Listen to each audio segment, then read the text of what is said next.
You're listening to episode 133 of the D6 Podcast. I don't know anything more important in our society or in the kingdom of God than to help the church, help the family. Discipleship is not an event, it's a way of life. And one day it just hit me that discipleship at home was not about doing more. It was about inviting Christ into what we were already doing. The goal of family ministry is not families sitting on the couch holding hands and singing Kumbaya. The ultimate goal is families that love God, love people, and make disciples of all peoples. So that's why you're here. You're here to say 1 hour a week, as significant and as awesome as it is, we know that it's not enough and we want to be intentional with every hour. You're listening to the D6 Podcast. Here's your hosts, Ron Hunter and Jeremy Lee. This is the family ministry podcast that helps you connect church and home. Hey, Ron, thank you. Thank you. No, thank you. Gracias. Wouldn't it be nice if I had a really neat little way that I could just pass along a word of thank you to you? It really would. Well, how would you accomplish that? Oh, I would do it by going to d6family.com and checking out your new thank you bookmarks. They really are. How about that? We just rolled right into that. We did indeed. And, you know, we do. We have very festive bookmarks for both Thanksgiving and Christmas. You know, churches are always looking for some little something that doesn't break the budget, but they can put in the hands and just remind people of what's going on this season. And I've noticed you guys doing that more lately with your Father's Day, Mother's Day, That's Advent. Right. You've been doing a bunch of like things that churches can order in bulk. That's right. You know, again, it's about what happens at home, not just what happens at church. And we're trying to put things in the hands that go way beyond the campus of the church, but it's from the church because the church is the equiper. Nice. So they can purchase 100 to 499 of these for 99 cents, and then they go down from there. And so they can just go to our website and take a look at that, or you can call our 800 number. I think we've given that out multiple times. Ron, I have a very important question. What's that?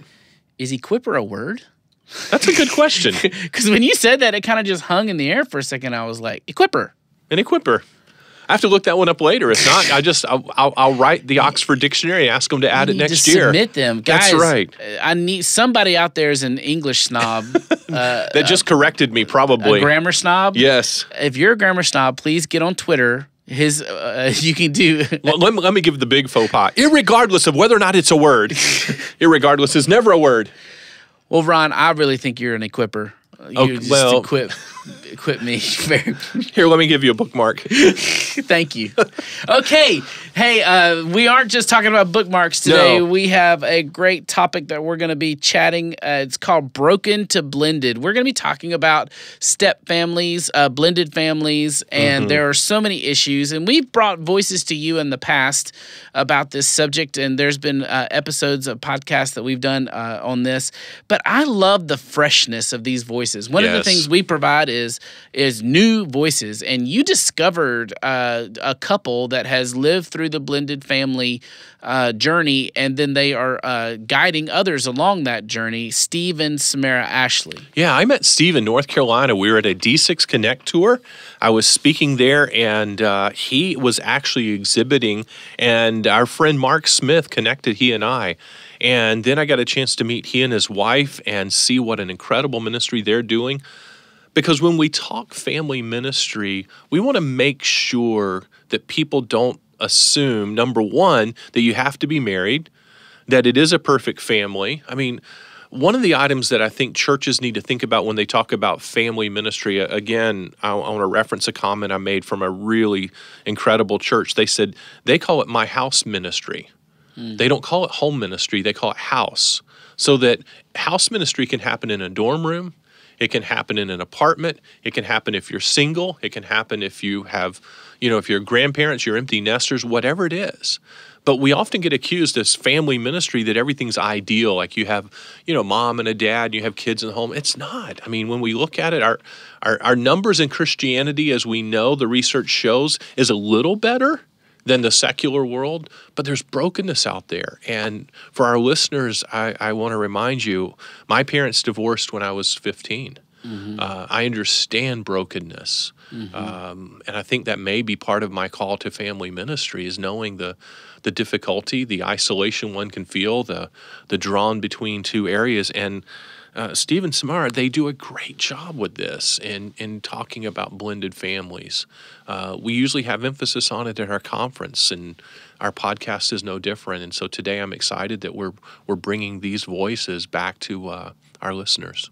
And part of the journey that families and people go through at times is that what we refer to as that prodigal journey. Obviously, that's a reference to the story Jesus told about the prodigal son, the idea of kind of losing your way. Yes.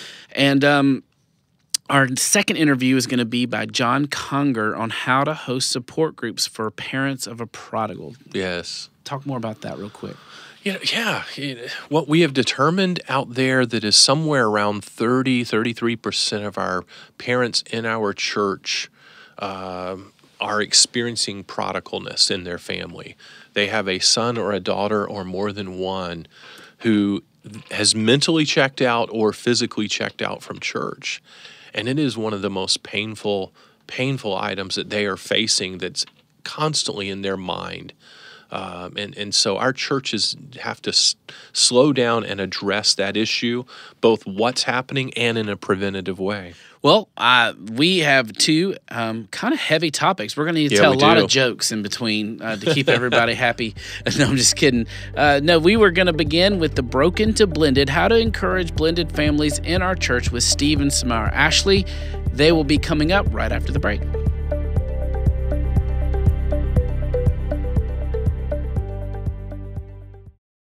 D6 curriculum is centered on the discipleship philosophy found in Deuteronomy 6, that parents and grandparents should be primary in the discipleship of their children. To accomplish this, D6 curriculum aligns every age in church on the same biblical passage or topic.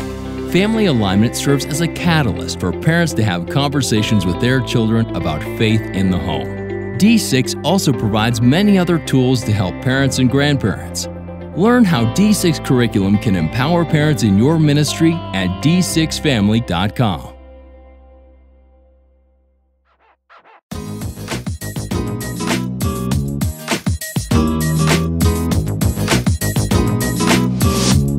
Well, I've got some new friends that I can't wait to introduce you guys to. This is Steve and Sammy. That's what you told me I could. Oh, totally. The people listening to this don't know you. I've known you for a good 20 minutes now, so they don't have that kind of relationship. So Samara is what they should say. Yes. Steve and Samara Ashley. Thank you guys for being with us. Yeah, man. Thank you. Hey, for those of you who don't know these guys yet, they're from Gaining Ground Ministries. They're passionate about strengthening families. That's good since you're at D6. That's good. Yes. And marriages and reaching the lost through conferences and events. You guys go out and speak. Steve, you're a pastor, a church planner in North Carolina, and Samara is an author, speaker, and mom. And I can tell you already, just by spending a few minutes with these guys, they're great, great people. Now, you have experienced a blended family. You work with blended families. And so that's what, if it's okay with you, that's what I want to spend some time with today. I want to talk about broken to blended and how can we as ministers encourage the blended families in the church, because there's some very real and specific needs they have. Yes. And if we've never been through it, how do we know exactly how to help it? And that's where we want to begin. So let's start with this. Tell us the story of how you guys became a blended family. Okay, I think I'll kick us off and pass it to Steve. I grew up a pastor's kid in Florida, raised in a great home, and, growing up, I always knew I was going to get married and, stay married. That was kind of how I thought about marriage, one and done. And I met my husband, and we married when I was 20, and a couple years later had our first child, and a couple years later moved to Tennessee and had our second. And very quickly in my life realized that everything that I knew before we married quickly changed after we got married. So there were some issues that arose very quickly that we worked through different times. And basically, long story short, moved to Tennessee, away from my home, away from my church and all my support. And one day I came home and realized that my marriage had dissolved. It was just, without going into a lot of detail, it was like at 26 years old, I never expected to be a single mom, and especially with a 1 and a 3-year-old. And we tried to make it work, but when one wants it and one doesn't, you're kind of left at a breaking point. Sure. And so I moved to North Carolina with my 1 and my 3-year-old, and I'll let Steve take it a little quickly from here. This is where you stepped in. Yeah, exactly. That's right, man. So I was married for 6 years, and my wife and I at the time, we had 2 children as well. And up until this, our stories were very similar with what Sammy was talking about. You know, just the brokenness of it, man. I found myself unemployed and then going through a divorce. So I was separated and divorced for 3 years, and man, I went down the wrong road. I was searching, the world for the wrong things, man. The brokenness just really took me down a downward spiral. I came to my senses, so to speak, like the prodigal son, and turned to God and found myself just begging for him to forgive me and to help me through the process. And I'd rededicate my life to the Lord, and about 2 weeks later, our oldest son, Tarek, he's 18 now. He has allergies, and so Sammy was working at a pediatric office. Oh, she's a nurse, as well. Gotcha. And so my mom took Tarek in for the allergy shots to start with, until a buddy of mine told me about this really attractive lady that worked at the pediatric office, and so I started taking Tarek. So you come into the office as this concerned dad, Absolutely, who was really Jeremy. concerned about meeting Sammy. Absolutely, Jeremy, you know it. And then one day we were checking the allergy spot, the shot spot, and our hands touched. Oh, Jeremy, snap. and our eyes met, and I was like, I'm marrying this lady. Oh my gosh, I feel like I'm like in a romantic comedy right now. I know. If I had known, I think I would have run. But I was like, I had come just from so much heartache and brokenness, and I was very raw compared to him being a few years out. So it was, I was totally disinterested in anything at that point. The hands touching, was that a moment for you too, though? It was embarrassing. It's okay, Steve. It'll be okay. Yeah, it was embarrassing. But basically, long story short, I interrogated, I say the snot out of him. I did. I just interrogated him for 3 months to make sure he checked off all these things of everything I had gone through. You don't do this, you don't do that. And it was just kind of a mechanism for me to feel more safe, you know what I mean, with possibly opening up to somebody else. And wasn't long after that we merged our families, and the rest is a very interesting story from there too, I guess. Which is totally transferable to the ministers that are listening, because what we're trying to do is get them into the mindset of a blended family. And before blended families can begin, you guys have to risk vulnerability again after you've already risked it once and got slashed. Yeah. Right? Absolutely. Pain. Oh, totally. And to put yourself back out there. Right. It's a little bit gun-shy. It's scary. It's good for us to understand that. Yeah. Yeah, it is, man. And so we merged our families in 2008. We've been married 10 years now. 2 years into our marriage, we had Levi, which means unity. He's ours together, so we had hers, ours, and mine. Yeah. And so we're blessed, man. We have a family of 7 with, we're just blessed. 7. Holy Crazy. Smokes. Yep. All right, so let's zoom in on the church and their role. What are some of the ways that the church helped you during this process? And I would also love to hear maybe some of the things they could have done better, not at all wanting to pick on your church, but we got ministers listening. So what did they do that we can repeat, and what did they maybe not do that we can add to the way we minister to blended families? Well, we were talking about this earlier, and that's funny that you asked that, because it's not something we really thought of before, but it's something very pertinent to why we're here now. And for me, because we were in 2 separate counties, 2 different churches at the time, and I had just moved there from all of this, and with a 1 and 3-year-old at 26 years old, that's very young for 2 kids anyway. Yeah. But the community that I lived in completely surrounded me, and I can tell you story after story, but the 2 that stick out to me were, bringing vegetables from their garden, because I didn't have a lot, and I left with nothing from my house. And then at Christmas time, they would bring like pre-wrapped gifts, and it was just like the heart of this community. And I remember like going to choir practice and just not being able to even sing the worship music, because my heart was I just cried. But these women came around me and was there and just let me cry or let me talk or supported me and encouraged me in the word. And that was probably by far, it wasn't when we were already married, it was before, but I think that impact had so much to do with me finding myself again after all of that time. And that was probably some of the most positive moments that I can think of within the church.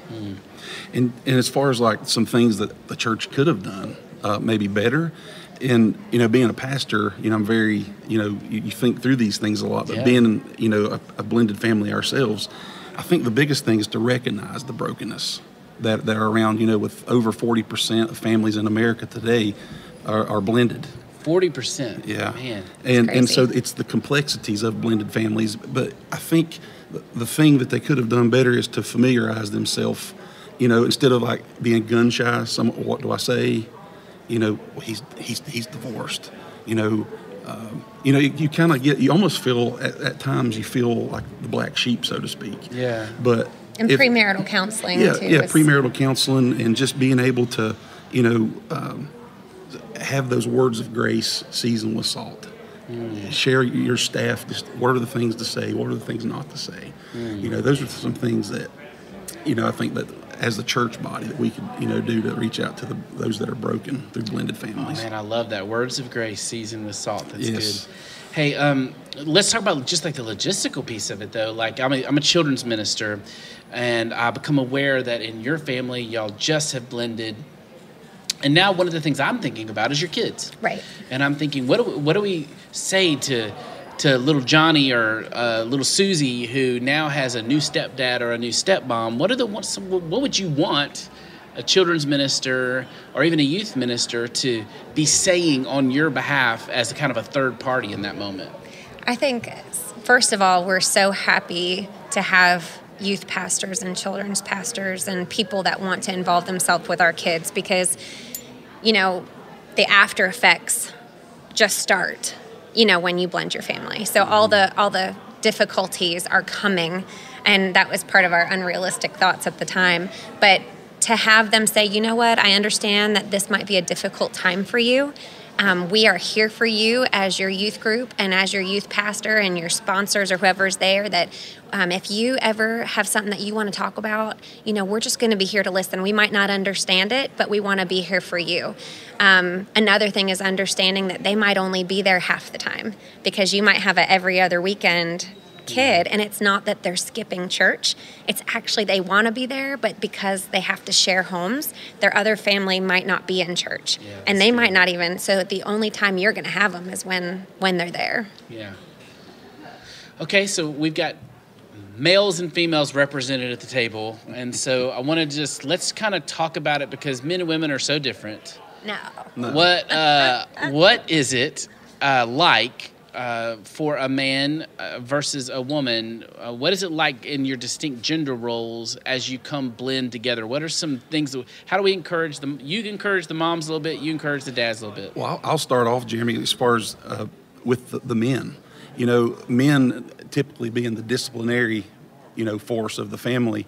I think it's important, especially when you're blending a family, to build a relationship with your stepchildren before you do any kind of discipline. And I think, and also as the man of the house, the men are supposed to lead their homes and their wives.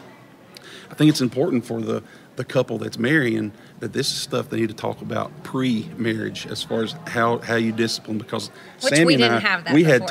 we had totally separate discipline Styles. Yeah. And that caused a problem within our, just rolling, just going through the discipline the process. But, as a man, I think we have to understand our role as a disciplinary, and we have to build that relationship before, we do any discipline. But another thing too, I think as the man is talk about your stepchild's father. I remember early on, I had a conversation. I was like to my stepchildren's father, I said, listen, I'm their stepdad. You're their father. I'm not here to take their place. I want you to know that I'll protect them while they're with us, and I'm not trying to take your place, man. But I love your children, and I'll be the best man, godly man that I can be. That is great. Yeah, that's some good stuff. Thank you. Hope you got some good stuff. I know, Sammy. I do too. Women are so different. As the mom, I screwed up a lot, honestly. And I talk about that in my book, and I talk about that to my kids, and we laugh about it now, about all the things I was trying so hard for just to make it home at our home. And I pushed so hard just to be the mom at my house, not necessarily be called mom, but just to be respected, and wanted to treat all the kids the same, and everybody had the same rules and structure and everything. And I pushed so hard up front to try to have what my normal would be, but there's really no normal. Like, there's just not a normal. And so not pushing so hard I just desired it so much. I think my heart was in the right place, but I acted so strongly that it was almost negative towards my stepkids than a positive. So just taking a breath and realizing it's a long journey and it's going to be a daily process, and that every day I fail and have to ask forgiveness to somebody, whether it's him or whether it's the kids. But just taking it a day at a time and surrounding yourself with people who are really going to encourage you, not give their opinion on what your family needs to look like, but really just encourage you to seek God first and let Him mold you and change your heart into what that looks like for your family. And as I'm listening, I'm thinking about a children's minister or youth minister. I think it's okay. Isn't it a good message for us to say to the kids, hey, you're not going to just open your heart up to a step parent right away. Right. And then it may come sooner than you think, and it may be longer than you think. Right. But it will happen eventually if you hang in there. Yeah. Is that a message that, I think that's awesome. I think anything positive, they have enough negative in their life, but to know that, you know what, I know your stepmom and dad, or I know your stepdad and mom, and they want the best for you. And they're bringing you here to church because they want you to have a knowledge of Christ, and they're trying to live that out, and we all fail. But eventually, that love that they have for you is going to grow into something different. And I'm proof of that. I had a really, really hard time for the first 8 years. We've been married over 10 now, and it was just super hard. But there comes that sweet spot where all of a sudden something just clicks. And I think all those years of pouring into them and confessing your failures and talking it through, just naturally one day things change. Great encouragement. If you're listening to this and you may be in a blended family and it's maybe a year or so into it and you're like, why isn't this connecting? Listen to these folks who have written books and are pastoring churches, and they're saying it took 8 years to click. Oh, yeah, or more. So be encouraged by that.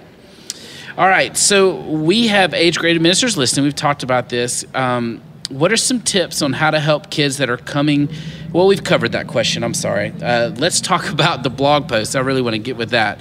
How do we deal with unrealistic expectations? Because you wrote a cool blog post on unrealistic expectations. Do you want to say anything first? Okay. I think, I write a lot about just what we live and the things that we've gone through. And we had very unrealistic expectations going in, because here we were in love, and our little relationship happened so quickly after, like I talked about earlier, and there wasn't a lot of time to think about, well, what was this going to look like after we actually married and merged our family? Because we're like, oh, we dated with all 4 kids the whole time. Maybe once every other weekend we got to go out by ourselves, but we ate together. I would throw all 3 little girls in the bathtub and get them in their pajamas before I would go home. We just kind of tried to do as much as we could together. And we're like, oh, we got this. Like, this is going to be cool. Everybody's good with it. But you forget about all these outside relationships. You forget about the grandparents that were acting as parental figures during the time that we were single parents. Like he said, the 2 different parenting styles. I came from a very structured, like on the money, on the time, on the, you learn how to financial plan at a young age in your teenage life, and, just bedtimes and routine and all that kind of stuff. So, we were just knocked upside the head when we finally did get married, and all this stuff started happening, and this drama of, what you can and cannot do with this child, like haircuts. Like, I was not allowed to provide a haircut for a child because that was not my role, or, just whatever, things like that were thrown at you. But you don't think about that stuff up front. So what we're trying to do is be like, okay, pastors, leaders, all you people out there that, can minister to these families before they marry. This is what's needed, because we were so in love and we were just thinking about all this good stuff that everything else just kind of fell to the side for a while, and it really rocked our worlds. And Jeremy, I think also, man, like in a single parent ministry, of having some type of facet within the church body to be able to have these premarital counseling for blended, for future blended families. Because, man, those unrealistic expectations, the struggle is real, man. And some people, honestly, will walk away. I'll just be honest. It'll be hard enough that some people will just say, forget this. This was not what I signed up to do. You know what I mean? And that's what we want to catch you up front and say, listen, this is commitment. This is for real. And it will be a lifetime of struggle. There's not a day that's going to come that we're not going to have to deal with something. And it's not related necessarily to Steve and I and our marriage. It's related to all the other stuff because of the decision that we made. That's incredible. Okay, let's talk about your book. You wrote the book Broken and Blended, Encouragement for Blended Families. Tell me the story behind the book, and because this may be, again, the ministers that are listening, pick up a copy of this to kind of be able to have reference points when they have families that are blended. They can kind of utilize this book and maybe even recommend it. Oh, totally. I think, honestly, if they could get a copy just to keep at church, because you're going to want to read it first. Some people may be like, oh, that doesn't relate to me. But I've had just as many pastors and leaders and people in traditional marriages read it. And they're like, man, I can actually relate to some of that too. But I fought the Lord on this for a long time. The Lord was calling me to share my story.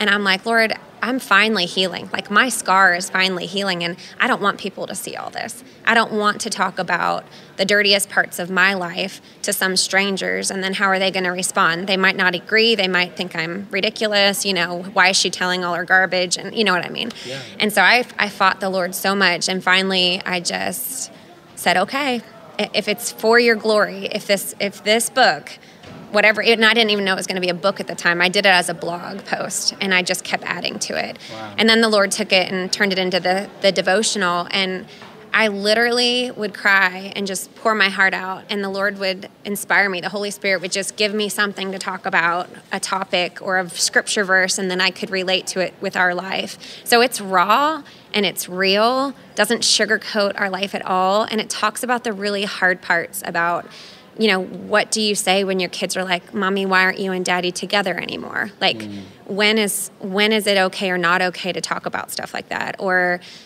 how the kids are doing. Like, I have one called the Not So Hallmark Holiday. And it's talking about all of the frustration of kid swapping and schedule making, and you only get to see your kid this many hours on this day, and then you got to swap, and then they're gone for a week, or and how it relates to the kids, how it relates to us. But it's a very eye-opening book.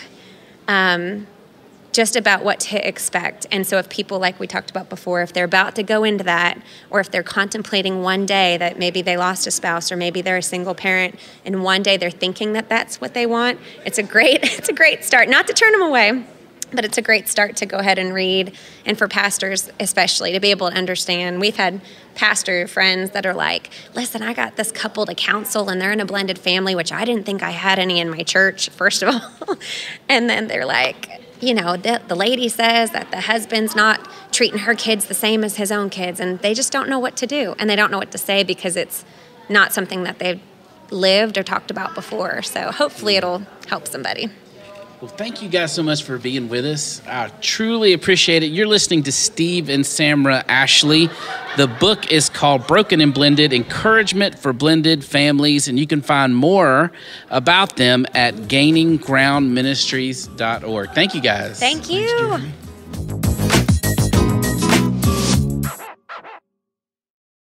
D6 Curriculum is a comprehensive discipleship strategy for all ages in your church. Solid biblical content teaches wise decision-making, and the curriculum emphasizes a biblical worldview. Each quarter of D6 Curriculum contains 3 studies, 1 Old Testament, 1 New Testament, and 1 special topic study addressing cultural issues, apologetics, and Christian living. D6 is great for use in life group, small group, or Sunday school. D6 Curriculum is affordable and easy to use. You can order teaching materials in print or digital format.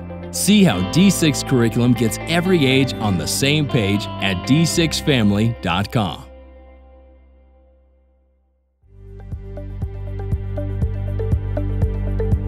Well, our thanks go to Steve and Samara Ashley. My memory of them just in the exchange of the interview was I remember having the thought, Samara specifically, she needs to like be a comedian. Speaking of keeping it light, she did a great job. She's just funny. And I hope you guys enjoyed the interview, enjoyed that time. We enjoyed having you guys. Steve and Samara, thanks so much for being a part of the conference and now the podcast.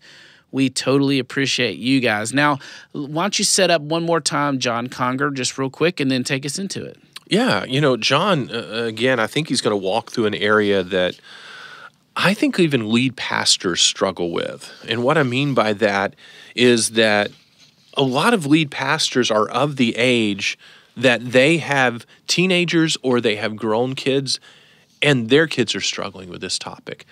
And when your own kids struggle with the topic, sometimes you're hesitant to address that topic. Sometimes you're even hesitant to address family ministry.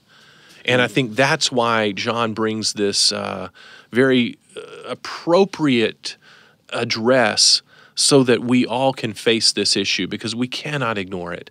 So let's listen to John as he kind of unpacks this for us.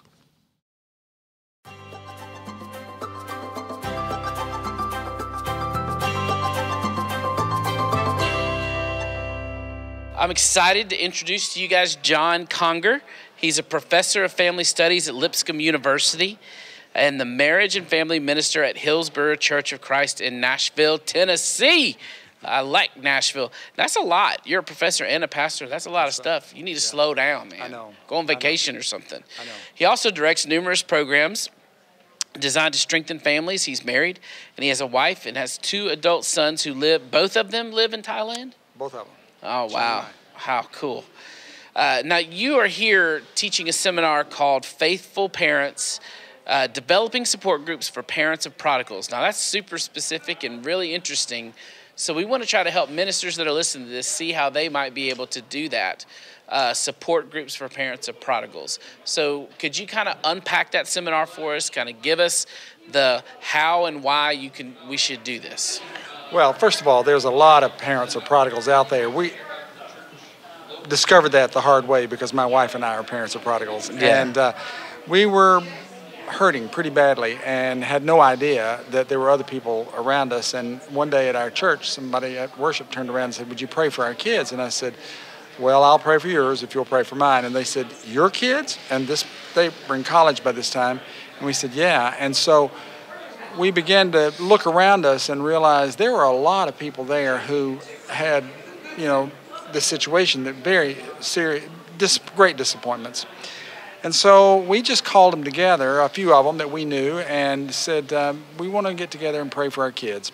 And so they said, okay. And my wife couldn't come to that first meeting because she was teaching. And she said, afterwards, she said, "Well, how did it go?" And I said, "Well, 2 things I forgot or didn't realize. Number one, we don't have any problems. Our kids just don't like to go to church.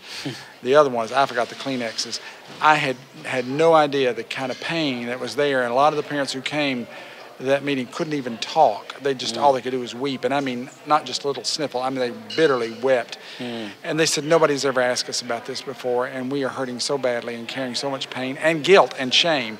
And so we said, maybe we ought to meet regularly on something like this. And so we began to structure monthly meetings and pray for our kids. And we still meet today. That's been about 8 years that we've been doing that. Wow. And when I say we don't have any problems, I'm telling you there were some serious problems that the average church person just didn't know. I mean, we've got some really awful situations and parents really hurting. But I'm happy to say that 7 years later, 8 years later, we've turned a lot of that over to God, and that was the thing that we were trying to do, was carry that and change that ourselves. And we finally got to the point, I think as Billy Graham said, it's not our job to convict our children of sin. That's the Holy Spirit's job. It's our job to love them. And we began to look at the prodigal son, the parable of the prodigal son, and not focus so much on the kids, but focus more on the parents, and said, I mean, that's an analogy of how God deals with us, and how does he doesn't run after us. He doesn't, force us to turn around. He just waits patiently for us to come back. So that's kind of the stance we've taken. I love that. So what are some of the mistakes that parents of prodigals can make, and how can we avoid them? Well, I think one of the big mistakes is assuming they're guilty, they're at fault. But that's the first question we ask is, what did I do wrong? And, honestly, you hear a lot of the things at this conference and other places too, that if you do this, you'll get this. That's just not always the case. And while I know that's well-meaning and I know the probability is maybe, certain things will turn out, there are no guarantees. And so I think one of the big mistakes is to assume all the guilt. I've always said I think we take too much responsibility and too much guilt for how our kids turn out. Too much pride or too much shame, whichever it may go. So I think that's one of the big mistakes we make, and then trying to control it. And then another thing I've seen that I would really caution against is trying to force your children, force something on them and have them, change. You're not going to change your children. Your job is to love your kids and to create an environment where they want to return. We've often said to parents before, I know you're hurting, but if all your child ever hears from you is how disappointed you are in them, or how you've hurt them, or how, just contempt, how often do you think they're going to come around? So the main thing we want to do is keep a relationship going with the kids. What are some tips you would have for churches that want to have support groups? Because that's not a typical program for churches to run. I know it's not, but I think they need to realize it's probably there. And sometimes, as I say, those people fly under the radar. We did for probably 3 years. We were depressed. We didn't even know that we were, but we were. And we were just, it was horrible. And finally, my wife and I just said, I asked her, I said, honey, do you believe in God? And she said, well, I do. And I said, do you believe how that he cares, that he intervenes in the affairs of people? And she said, well, Scripture tells us that the hairs on our head are numbered, and some of us have more than others. But I said, well, can you get your head around maybe the idea that God loves those children more than we do? And we both kind of said, we're going to think about that one for a while, but he does. And so I would say, if you're trying to start something, number one, realize there's a great deal of shame and a great deal of guilt. And a lot of these people will fly under the radar and will ask you not to publicize this, because people will say, if my child knew that we were praying for him now, it would probably drive him farther away. Or they assume that we're talking about them, and that would drive them far away. So you may have to, for a while, sort of, like I say, go a little under the radar on this one. But keep your antenna up. There's people out there, you know, and then just invite them quietly and provide. And I say regularly to a place. We meet at least once a month, and we have other touch points during the month or week, mostly emails and that sort of thing, where we share resources and encouragement to each other and prayers for their children and so forth as we face one crisis or another. And so I would say for anybody who's wanting to do that, realize the parents are out there. You just know they're there. You're just going to have to look for them. And usually somebody who understands what they're going through is probably the best one to kind of, champion this cause and get it going. I happen to be the minister there of the marriage and family programs, but, and sometimes, I don't, anger is a common kind of thing. I mean, I had my times where I sort of, shook my fist at God and said, why us? Why? God, we did everything you ask us to do, and honestly, if I had to do it over, and I've talked with God a lot about this and said, if I had to do it over, I don't know what I'd do differently. And I've talked to my kids, and they've assured me, Dad, it's not anything you did. You were great parents. And that's another thing. We have a great relationship with our kids. We just don't share our faith. Hmm. So if you're listening to this and you're a minister or a parent, and this is where you are living and this is your situation, and you want support, maybe starting one of these groups is what you need to do. Now, if somebody wants to reach out to you and get some advice and some help on starting one of these groups, how could they find you? Well, my email is john.conger@lipscomb.edu. Okay, Conger. john.conger at Lipscomb, LIPSCOMB.edu. Perfect. And I would recommend a book by Carol Barnier, and she's been on one of your I've interviewed podcasts. her. She was here last year, and that we give that book out to a lot of people. It's a great resource, and I would recommend that they start there. Okay, perfect. Well, thank you so much for taking some time with us. I appreciate it. Thank you.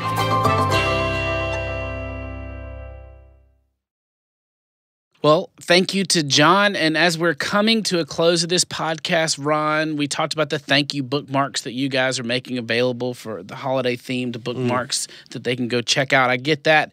But I just want to say, because Thanksgiving is on its way. It's not ever present, but it's coming up. And so thank you to you, Ron, for letting me be a part of this podcast. Listen and for to you being such a ooze, great dude. co-host. Thank you, thank you, thank you. Now, this is where you say thank you to me. I'm waiting. I'll write you a note. Oh, hey. No. And thanks to everybody who's listening. That's right. No, it's okay. I understand. I can handle Love it. the time. Thanks to all of you for listening all the way through the podcast. And thanks for giving your life to ministry. And I hope this week you have a great week of ministry. And I'm going to end now and listen off air with Ron gushing about how much he's thankful. I've almost got it all written out for you. All right. Talk Okay. to you guys later.